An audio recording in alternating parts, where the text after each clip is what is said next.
السلام علیکم، میں ہوں مریم ذیشان. آپ دیکھ رہے ہیں پروگرام تھنک ٹینک. میرے ساتھ موجود ہیں ایاز امیر صاحب، سلمان غنی صاحب، ڈاکٹر حسن عسکری صاحب اور رشید صافی صاحب. ناظرین، پہلے سپتمبر گزرا، اس کے بعد 7 روز کا الٹیمیٹم بھی گزر گیا. اب اکتوبر کا آخری ہفتہ اہمیت اختیار کر چکا ہے کیونکہ چیئرمین تحریک انصاف عمران خان نے جمعرات یا جمعے کے روز لانگ مارچ کال کی تاریخ اناؤنس کرنے کا فیصلہ کیا ہے. ان کا کہنا ہے کہ راستہ روکا گیا تو ملک بند ہو جائے گا.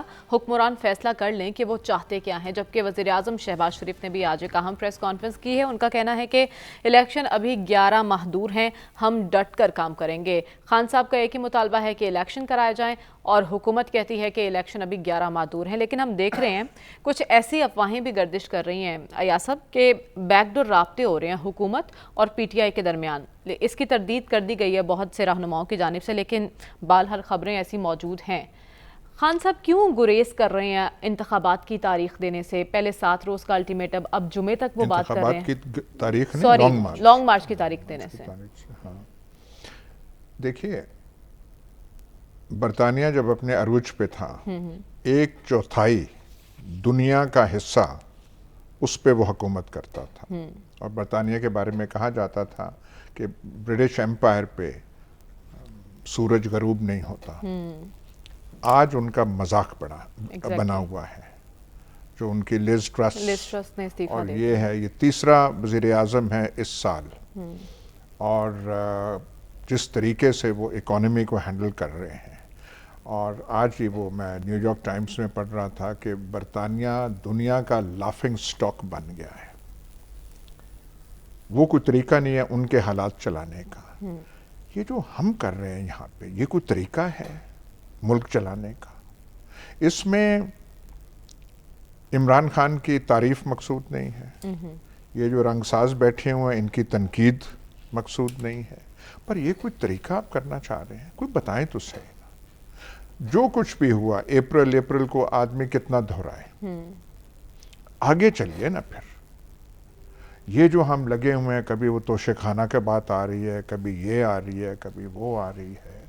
ایک ہماری قومی زندگی میں ایک بربریت کا عنصر سامنے آ گیا ہے، عدم برداشت کا آ گیا ہے. کسی نے بولا، لب اپنے کھولے تو اسے اس کو سبق ہم نے بتا. یہ جب معاشرے ڈیٹریوریٹ کریں، ان کا معیار جب گرے تو پھر ایسی چیزیں ہوتی ہیں. شہباز گل کو مثال بنانی ہے، اعظم سواتی نے جو بھی ٹویٹ دی اس کو مثال بنانی ہے. وہ کل ایک وہ صالح محمد ایم این اے وہاں ای سی پی کے الیکشن کمیشن کے سامنے گرفتار ہوا تھا. اس کے گارڈ نے فائر کیا نہیں کیا وہ علیحدہ بات ہے، لیکن ہم نے طریقہ وہ اختیار کرنا ہے. مکوں کا یہ ہے، اس کی تذلیل کرنی ہے اور تھانے میں جا کے اس سے تذلیل کی، جیسے آپ وہ پٹا وہ پھٹا وہ مطلب یہ اس میں یہ نہیں ہے کہ بے عزتی صالح محمد کی ہوئی ہے یا اعظم سواتی کی ہوئی ہے یا شہباز گل کی ہوئی ہے. یہ بے عزتی جو اپنے آپ کو مملکت خدا داد کہتا ہے، یہ بے عزتی اس کی ہے. اچھا، یہ طریقہ بھائی آپ بتائیں تو سی نا کیسے کر.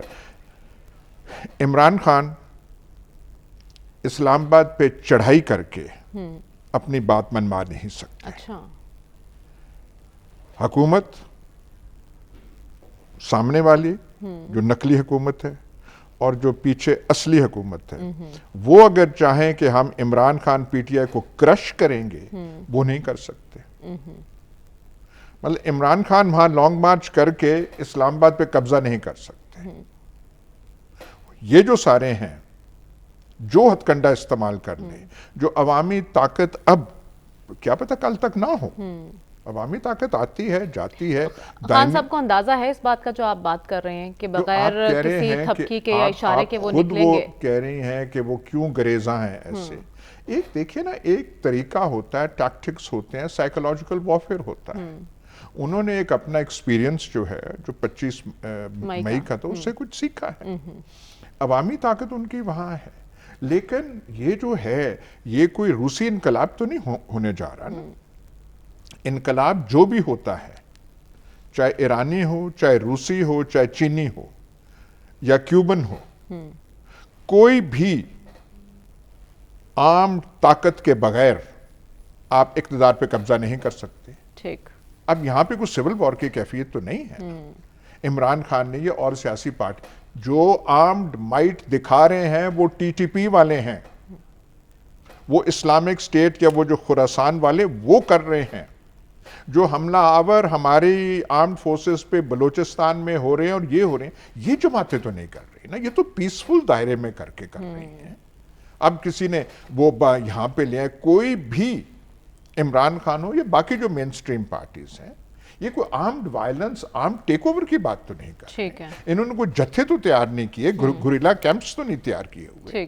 گوریلا کیمپس جو تیار کر رہے ہیں, جن کے ہیں, وہ میں پہلے گزارش کر چکا ہوں, وہ اور ہیں, اور وہ برسرے پیکار ہیں ریاست پاکستان کے ساتھ. اور توجہ وہاں پہ جانی چاہیے, صالح محمد خطرہ ریاست پاکستان کو نہیں ہے.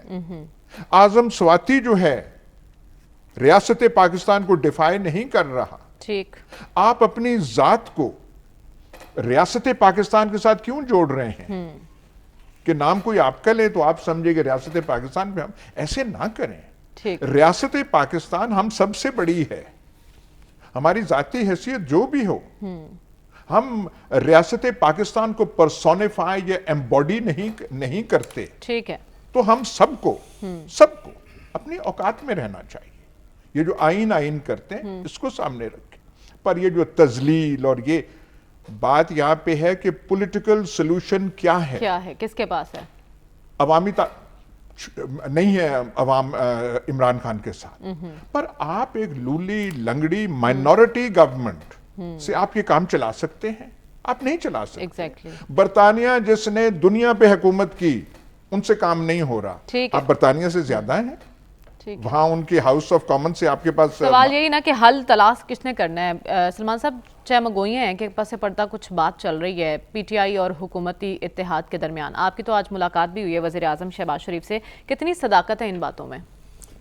دیکھیں مریم, عمران خان صاحب لانگ مارچ کی تاریخ دینے سے گریز ہیں اور حکومت انتخابات کی تاریخ دینے سے گریز ہیں. ایگزیکٹلی. اور جہاں تک آپ پس پردہ ملاقاتوں کی بات کر رہے ہیں, دیکھیں جو میری اطلاعات ہیں کہ جس طرح کی ملاقاتیں ہوئی ہیں, یہ جو پارلیمنٹیرینز ہیں نا, یہ آپس میں ضرور ملتے ہیں. اگر خواجہ آصف صاحب پرویز خٹک سے یا شاہ محمود قریشی سے ملے ہیں یا یاز صادق صاحب کسی اور پی ٹی آئی کے ممبر سے ملے ہیں, تو ان کے آپس کے تعلقات بھی ہوتے ہیں. یعنی آپ کہہ رہے ہیں کوئی ہے نہیں جنہوں نے انہیں بٹھایا ہے, ایسا کوئی نہیں ہے. دیکھیں ابھی میں بات کمپلیٹ کر لیتا ہوں پھر, کہ بات یہ کہ یہ ملاقاتیں ہوتی ہیں, اسے آپ حکومت اور پی ٹی آئی کے مذاکرات نہیں کہہ سکتے. البتہ یہ بات ضرور ہے کہ جس طرح کی کیفیت طاری ہے, اس میں ان دونوں پہ پریشر ہے, دونوں پہ آپس میں بیٹھنے کا. ہمارا بڑا سیاسی المیہ ہی یہ ہے. دیکھیں ابھی جو بات کی گئی ہے, یہ بات 100% درست ہے کہ پاکستان کے اندر نفرتوں کو فروغ دیا گیا ہے, ایک بربریت کا عنصر ہے, ایک عدم برداشت ہے, ایک گالی گلوچ ہے. یہ پاکستان میں ایسے نہیں تھا, ایک دوسرے کا ایک باہمی احترام تھا. پچھلے 5 7 10 سال سے اندر چور ڈاکو. اور آپ کیا بتا رہے ہیں پاکستان کی نئی نسل کو؟ یہ ملک جمہوریت کی بنیاد پہ بنا ہے, اور اب تو آپ بھی نامی گرامی سرٹیفائیڈ ہو چکے ہیں. میں اس لیے کہتا ہوں کہ کوئی عقل کا ناخن لیں. یہ ملک میں اگر جمہوریت چلنی ہے, جس طرح کی کیفیت میں آپ انتخابات مانگ رہے ہیں, تو میرا بھی سوال یہ ہے کہ کل کو وہ حکومت چلا لیں گے؟ میں سمجھتا ہوں کہ جن کی ہم بات کرتے ہیں نا, وہ پس پردہ بیٹھے ہوئے ہیں, کہ آپ پس پردہ پہ تو اتفاق کرتے ہیں, آپس میں بیٹھ کے کیوں بات چیت نہیں کرتے؟ اور اس سے پہلے آپ ذرا نیٹ اٹھائیں, نواز شریف کی پارسائی اور دیانتداری کا کیس کون لڑتا ہے؟ اس وقت آپ کے مفادات اور تھے. میں اس ساری تاریخ کو جانتا ہوں کہ نواز شریف نے کون سا, یہ عمران خان صاحب کے نیٹ پہ جائیں کہ نواز شریف کو بددیانت ثابت کیا جا رہا ہے. میں سمجھتا ہوں کہ کوئی تاریخ سے سبق حاصل کرنا چاہیے. اب یہ ہے کہ بات آگے کی طرف کیوں نہیں چل پا رہی. دیکھیں میں پہلے بھی یہ مثال دے چکا ہوں کہ 11 اپریل کو تبدیلی ہوتی ہے, 7 اپریل کے اخبارات کی لیڈ ہے, کون صاحب کہہ رہے ہیں کہ جی قبل از وقت الیکشن کا سوال ہی پیدا نہیں ہوتا, اور ہم 5 سال اور حکومت کریں گے. یہی بات آج کی حکومت بھی کہہ رہی ہے کہ جی ہم 11 ماہ کے اندر 11 ماہ ہمارے پاس موجود ہیں.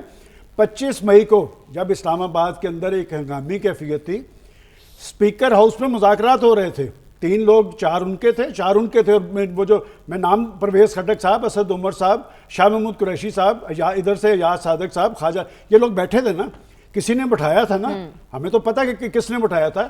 تو میں یہ کہہ رہا ہوں کہ وہ جو یہ سمجھا جا رہا ہے ہمیشہ ہماری سیاسی تاریخ ہے وہ بٹھاتے ہیں. اب پہلی دفعہ ایک نیا رجحان دیکھنے میں آیا ہے کہ جی اب صرف حکومت ٹارگٹ نہیں ہے، اچھا اب ریاست اور ریاستی ادارے بھی ٹارگٹ ہے، اور ریاستی اداروں کو ایک ایسی کیفیت میں جب ہم ایک مشکل صورتحال سے 2-4 ہیں اس میں انہیں ایک ایک کر کے ٹارگٹ کیا گیا ہے. اب بات ہے کہ وہ بھی ڈر رہے ہیں، وہ کہتے ہیں جی کہ ہم اگر نیوٹرل ہو گئے ہیں تو پھر بھی اعتراض ہم پہ ہے. میں سمجھتا ہوں کہ ان کو نوشتہ دیوار پڑھنا چاہیے. یہ ملک یہ جمہوری اسٹرگل کے نتیجے میں بنا ہے، اور سیاسی تاریخ یہ بتاتی ہے جب بھی ڈیموکریسی کمزور ہوئی ہے. یہ پاکستان کیوں ٹوٹا تھا؟ بھائی آپ کی فورسز نے وہاں پر امن تو بحال کر دیا تھا، انہوں نے کہا لے جی امن بحال کر لیا، اب آپ سیاسی عمل کو آگے بڑھائیں. سیاسی عمل آگے نہیں بڑھ سکا تھا. اس وقت جو صورتحال طاری کر دی گئی ہے پاکستان میں، ایک بات میں اپریشیٹ کرتا ہوں، پچھلے 3-4 پروگرام عمران خان صاحب اگر لانگ مارچ کی کال نہیں دے رہے تو یہ کوئی نیگیٹو پوائنٹ نہیں ہے. میرے نزدیک یہ پازیٹیو پوائنٹ ہے، اس لیے کہ اسلام آباد کے اندر اس طرح کی افواہیں ہیں کہ جی وہاں پر ایسی کیفیت طاری کر دی جائے. اور تاریخ یہ بتاتی ہے 77 میں کیا ہوا تھا، مذاکرات ہو گئے تھے، جس دن کامیاب ہوئے تو پھر لائن کٹ گئی تھی. اچھا اس لیے کہ جب آپ پھر از خود سب کچھ کریں گے اور جو معاملات نتیجہ خیزی کی طرف نہیں بڑھیں گے تو پھر یہ ایسے ہوتا ہے. یہ افواہیں چل رہی ہیں، لیکن جو بات خان صاحب ابھی تک ڈیلے کر رہے ہیں، پہلے انہوں نے یہ بخار چڑھا کب سے؟ ستمبر میں. یاد ہے ہم ستمبر سے یہ پروگرام کر رہے ہیں. ستمبر تھا، اکتوبر تھا، یہ نومبر. یہ نومبر کیوں امپورٹنٹ تھا؟ پچھلے 4 ماہ سے ہم نومبر. بھائی پاکستان کے اندر ہمارے فوج کے سربراہ کی تعیناتی کا عمل ایک آئینی عمل ہے، وہ کوئی سیاسی ایشو نہیں تھا. سیاسی ایشو کیوں کر بنایا گیا؟ اور ایک بات میں آپ کو بتا دوں، یہ آئینی طریقہ کار کے مطابق ہونا ہے. یہ پاکستان میں یہ روایت نہیں پڑھنے والی. یہ آج کی حکومت کل کی اپوزیشن ہو سکتی ہے. لانگ مارچ کا اعلان ہوگا یا نہیں ہوگا یہ بتائیں. میں سمجھتا ہوں، میں تو آپ کو مسلسل ایک بات کہتا رہا ہوں، یہ آج آپ کہہ رہے ہیں جمعرات جمعے کو ہوگا، اس کا مطلب وہ اعلان کریں گے، ہوگا نہیں، اعلان کریں گے نا. اچھا کہ نومبر آ جائے گا. جس دن آرمی چیف کی تقرری کا عمل پائے تکمیل کو پہنچا، یہ بخار اتر جائے گا. اور یہ اگر نئے انتخابات کا چاہتے ہیں تو اس پہ بات چیت ہونی چاہیے. میں پہلے روز سے آپ کو یاد ہے کہتا تھا کہ اکتوبر میں، اس وقت اکتوبر کا آپشن موجود تھا، دونوں طرف چل رہا تھا. پھر آیا اب آ رہی ہے بات مارچ اپریل کی. دیکھیں جو چیز یہ آپس میں بیٹھ کے طے کریں گے وہی آگے چلے گی. اگر کسی پریشر کے تحت پاکستان کے اندر انتخابات ہوئی ہے، آپ نے لائنز ڈرا نہ کی، تو خان صاحب اقتدار کر لیں گے پاکستان میں، وہ کرنے دیں گے. لہٰذا جب تک معاملات آپس میں طے نہیں ہوں گے اور سیاسی عمل آگے نہیں بڑھے گا، پاکستان میں استحکام نہیں آئے گا. پھر ہم FATF کی مبارکبادیں دیتے رہیں گے، جی گرے لسٹ سے ہم نکل چکے ہیں، لیکن پاکستان کے اندر حالات ایسے ہیں کہ جی آپ کی نام معیشت بحال ہوگی اور نہ آگے کی طرف چل پائے. ڈاکٹر صاحب، خان صاحب نے آج خود میڈیا سے بات کرتے ہوئے کہا کہ بیک ڈور مذاکرات ہوتے رہتے ہیں، بات چیت کا کوئی نتیجہ نظر نہیں آ رہا.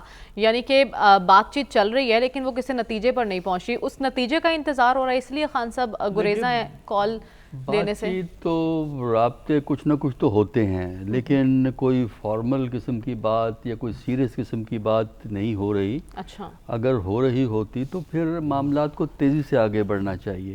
دیکھیں پاکستان کی سیاست میں ہم عام طور پر ٹرمیں سنتے ہیں، بجٹ ڈیفیسٹ، ٹریڈ ڈیفیسٹ. اب پاکستان کی سیاست کی صورتحال یہ ہے کہ یہاں پہ ایک اور ڈیفیسٹ ہے جو شدید ہو گیا، پہلے بھی تھا شدید، وہ ہے ڈیموکریسی کا ڈیفیسٹ، ڈیموکریٹک ڈیفیسٹ.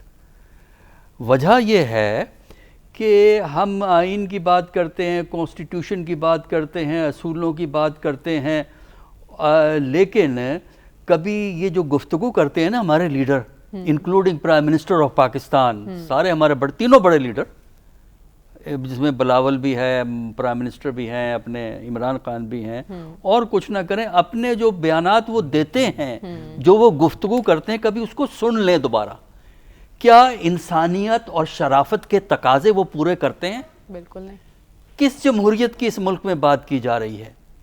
جمہوریت جو ہے وہ ایک مذاق بن کر رہ گئی ہے.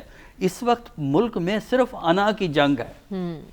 حکومت کی اپنی انا ہے، عمران کی اپنی انا ہے. میرے نزدیک جو یہ ہے نا جو راستے اس وقت اپنائے ہیں دونوں نے، اس میں مجھے تو نظام کے کولیپس کرنے کے آثار نظر آتے ہیں۔ عمران کا کہنا کہ میں کیا کروں گا، مارچ کروں گا، سوال یہ ہے کہ مارچ سے مسئلہ حل ہو جاتا ہے؟ سوال یہ ہے کہ صرف مارچ سے مسئلہ حل ہو جاتا ہے؟ ٹھیک۔ اچھا، دوسری طرف جو حکومت کو ضد ہے الیکشن کے لیے انتظار کرنا پڑے گا 11 مہینے، میرے نزدیک جو موجودہ پالیسیز ہیں اس کے تحت 11 مہینے یہ حکومت چل نہیں سکے گی۔ اچھا، اس وقت بھی کس طرح چل رہی ہے وہ ہمیں پتہ ہے۔ دیکھیں نا مسئلہ کیا ہے اس وقت، پاورٹی کا ہے، انڈر ڈیولپمنٹ کا ہے، غربت کا ہے، لوگ پاورٹی لائن سے نیچے گر گئے ہیں۔ کبھی پرائم منسٹر نے اس پہ گفتگو کی ہے؟ مجھے آپ پچھلے ایک مہینے کے پرائم منسٹر کے سٹیٹمنٹس اٹھا کے دے دیں، اس میں مجھے بتائیں ان معاملات پہ کس نے ڈسکس کیا ہے۔ یہ ضرور ہے خیرات مانگتے ہیں، ہمیں ڈیٹ ریلیف نہیں چاہیے، ہمیں تو مدد چاہیے۔ کیا کہہ رہے ہیں، پیسے ہی مانگ رہے ہیں نا۔ تو آدمی کو تھوڑی سی جو اپنی عزت، قوم کی عزت، اس کا خیال رکھنا چاہیے۔ اور اس وقت دونوں کے راستے ڈیزاسٹر کی طرف جا رہے ہیں، ٹھیک، اور اس لیے ضرورت اس بات کی ہے کہ 2-3 اقدامات اگر یہ چاہتے ہیں حالات بہتر ہوں، جو کہ میرا خیال ہے نہیں چاہتے، سیدھی سی بات ہے، لیکن پہلا کام ان کو یہ کرنا چاہیے کہ اپنی گفتگو کو لگام دیں۔ میں لگام کا لفظ کانشیسلی استعمال کر رہا ہوں کیونکہ جس قسم کی زبان استعمال ہوتی ہے اس کے لیے لگام کا لفظ ہی ہے۔ ٹھیک۔ دوسرا، اس کے بعد ایک دوسرے کے خلاف مقدمہ بازی بند کریں اگر یہ چاہتے ہیں حالات یہاں کے بہتر ٹھیک ہے۔ ہوں۔ نمبر 3 یہ بیٹھ کے فیصلہ کریں کہ الیکشن جو ہے اس کے لیے اگست تک کا انتظار نہیں ہوگا، کیونکہ اگست میں الیکشن نہیں ہوگا، اگست میں ٹرم ختم ہوگی، اس کے بعد 60 ڈیز میں الیکشن ہوتا ہے، ستمبر اکتوبر میں الیکشن ہوگا۔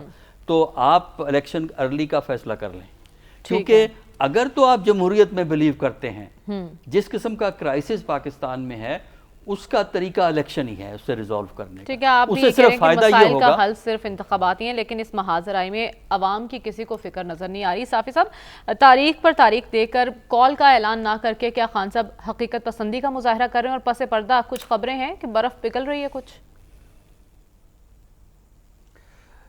خان صاحب واقعی حقیقت پسندی کا مظاہرہ کر رہے ہیں، یہ جو اپنے احتجاجی کال کو وہ ڈیلے کر رہے ہیں، آج بھی وہ جمعہ اور کبھی جمعرات کا دن کہتے ہیں، تو انہوں نے ایک دن پہلے اپنے جو ان کے جو فدائین تھے ان کا رد عمل دیکھ لیا تھا، ان کی شاید ان کو توقع تھی کہ کم از کم خیبر پختونخوا اور جو ان کے اسٹرانگ ایریاز ہے جہاں پہ خان صاحب کی زیادہ فالوئنگ ہے وہاں سے زیادہ احتجاج ریکارڈ ہوگا، لیکن ہم نے دیکھا کہ اسلام آباد پولیس کی کچھ ایگریشن کی وجہ سے فیض آباد میں تھوڑی دیر کے لیے کچھ جو ایک مزاحمت ہوئی ہے اور وہاں پہ شیلنگ وغیرہ کا جو واقعات ہوئے، اس کے علاوہ الحمدللہ پورے ملک میں حالات پرامن رہے، اور پھر تقریباً رات 9 بجے کے بعد جو ٹولیاں تھی 100 200 300 لوگوں کی وہ منتشر ہوئی، اور ہماری اطلاعات یہ ہے کہ خان صاحب لوگوں کے اور اپنے جو فالورز تھے یا اپنے حامی جو تھے ان کے اس رد عمل پہ بہت زیادہ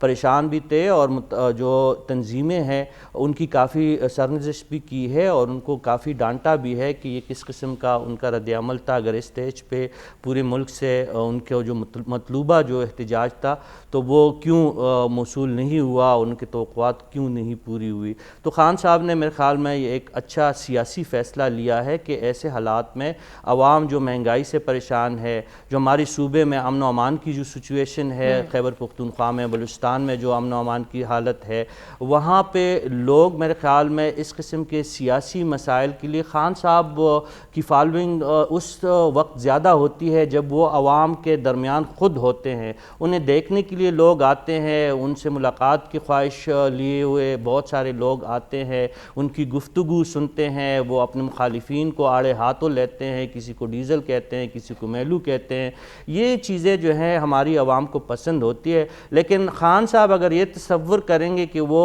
بنی گانا میں بیٹھیں گے یا خدا نخواستہ کسی جیل میں وہ ہوں گے کل، اور عوام ان کے لیے سڑکوں پہ نکل کے اپنے اوپر تیل چھڑکیں گے، تو میرے خیال میں یہ ان کی خام خیالی ہے، اور یہ کم از کم ان کو اس وقت یہ ادراک ہو چکا ہے، اس لیے وہ اپنے احتجاجی کال کو ڈیلے کر رہے ہیں، وہ ایک مناسب وقت کا انتظار کر رہے ہیں، اور یہ ایک اچھی سیاستدان کی نشانی ہوتی ہے کہ وہ جب لوہا گرم ہو تب ہی وار کرنے کا وہ رسک لیتے ہیں اس قسم کے سیاستدان۔ تو میرے خیال میں خان صاحب نے زمینی حقائق کا پہلی دفعہ ادراک کرنا شروع کر دیا ہے۔ آج ہم نے ان کو دیکھا کہ ان کے پہلو میں جو ٹارچرڈ ہو کے ایک سینیٹر اور ایک وکیل اعظم سواتی صاحب، ان کے کئی چیزوں سے مجھے اختلاف ہے، ذاتی طور پہ میں ان کو بہت پرانی ان کے ساتھ ہماری جو ہے ایز اے جرنلسٹ ان کے ساتھ ایک تعلق ہے، ان کو میں جانتا ہوں، ان کے امریکہ کے پس منظر سے مجھے آگاہی ہے، ان کی جمعیت علماء اسلام میں ان کی وابستگی کا مجھے پتہ ہے کہ کس طریقے سے انہوں نے وابستگی اختیار کی تھی، کس طرح انہوں نے سینیٹرشپ حاصل کی، پھر کس طرح پی ٹی آئی میں آئے۔ وہ ان کے اپنے سیاسی فیصلے یا ان کا سیاسی حکمت عملی ہے، جو ٹویٹ انہوں نے کیا تھا اس سے بھی اختلاف کیا جاتا ہے، لیکن جس طریقے سے وہ علی الاعلان کہتے ہیں کہ ان کو اٹھایا ایک ادارے نے، پھر حوالے کیا دوسرے ادارے نے، پھر ان کی جس طریقے سے تہذیب کی گئی، تو میرے خیال میں یہ انتہائی نامناسب بات ہے، اور اس کے پہلو میں وہ آج اعظم سواتی صاحب اپنے اس پس منظر کی وجہ سے بہت زیادہ تلخ باتیں بھی کی، انہوں نے عدلیہ کے براہ راست انہوں نے حملے کیے، لیکن خان صاحب کی اچھی بات یہ رہی کہ وہ خاموش رہے، انہوں نے اپنی سیاسی بات کی، انہوں نے اپنے جو خدشات تھے اس کا اظہار جو ہے ایک اچھے سیاسی انداز میں کرنے کی کوشش کی۔ تو یہ چیزیں مجھے خان صاحب کی ذات میں جو نظر آ رہی ہے یہ استحکام کی علامتیں ہیں، اور وہ آگے بڑھنے کی خواہش ان کے دل میں ہے، اور انہوں نے اس بات سے بھی انکار نہیں کیا کہ بیک ڈور رابطے ان کے جاری، اور خان صاحب کے تو بیک ڈور رابطے ہے بھی نہیں، وہ تو سٹیج پہ کہتے ہیں، نام لے لے کے لوگوں کو کہتے ہیں کہ آ کے ہمارے مسائل حل کرے۔ تو ایک تو وہ مذاکرات کا رستہ جو ان کے ہاں ہے، دوسرا جو اشتعال کی سیاست کو وہ ڈیلے کر رہے ہیں تو وہ بھی اچھی بات ہے، اور تیسری بات یہ ہے کہ وہ اداروں کو جس طریقے سے اب براہ راست نشانہ نہیں بناتے، یہ بھی ایک اچھا طرز عمل ہے۔ ٹھیک ہے، یعنی خان صاحب کی حکمت عملی بہتری کی جانب گامزن ہے، لیکن بات انتخابات کی ہو رہی ہے اور استحکام کے لیے آگے کیسے بڑھنا ہے جب اناؤں کی جنگ جاری رہے گی، ایسے میں جمہوری سسٹم کو کوئی خطرہ لاحق تو نہیں؟ اسی پر بات کریں گے اس بریک کے بعد، سٹے ود اس۔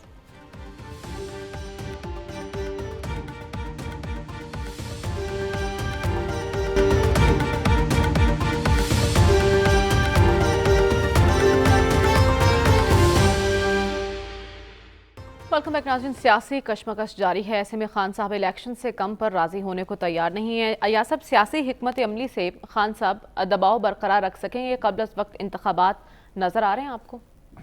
دیکھیں، ایک میں پہلے اجازت چاہوں گا ایک چیز کہنے کی۔ ہمارے پروگرام میں ایک سے زیادہ دفعہ یہ بات کہی جا چکی ہے کہ 71 میں وہاں پہ امن قائم ہو گیا تھا، حضور والا امن نہیں قائم ہوا تھا۔ کریک ڈاؤن جو ہوا تھا مارچ 25 کو، اس نے جلتی پہ تیل چھڑک دیا تھا، اور اس کے بعد حالات جو ہیں ان کے کنٹرول میں نہیں رہے جو اس وقت حکومت کر رہے تھے۔ یہ طریقہ ہے اس کا۔ یہاں پہ 3 فریق ہیں، ایک فریق نہیں ہے۔ ایک عمران خان ہے، ایک یہ حکومت ہے، جیسے بھی لائے گی اب یہ حکومت وہاں بیٹھی ہوئی ہے، اور تیسرا فریق ہم جانتے ہیں کہ کون ہے، جن کا یہاں دفاع بھی ہو جاتا ہے اور جن کی پذیرائی بھی ہو جاتی ہے، سب کچھ ہے۔ خان صاحب ہر چیز اپنی منوا، میں جیسے پہلے کہہ چکا ہوں، منوا نہیں سکتے، کچھ مطلب دیکھنا پڑے گا کہ ریالٹی کیا ہے۔ جو حکومت میں بیٹھے ہوئے ہیں ان کا مطمع نظر یہ ہے، وہ چلاکی پہ تلے ہوئے ہیں، ان کا انٹرسٹ ہے جو انہوں نے آدھے انٹرسٹ پورے کر لیے ہیں، کیسز ختم ہوں، منی لانڈرنگ ختم ہو، فلانا ہو، یہ سارا کچھ ہو، اور ان کا وہ سارا راستہ جو ہے صاف ہو گیا ہے۔ ٹھیک، وہ اپنی چلاکی سے نکل نہیں سکتے۔ تیسرا جو فریق ہے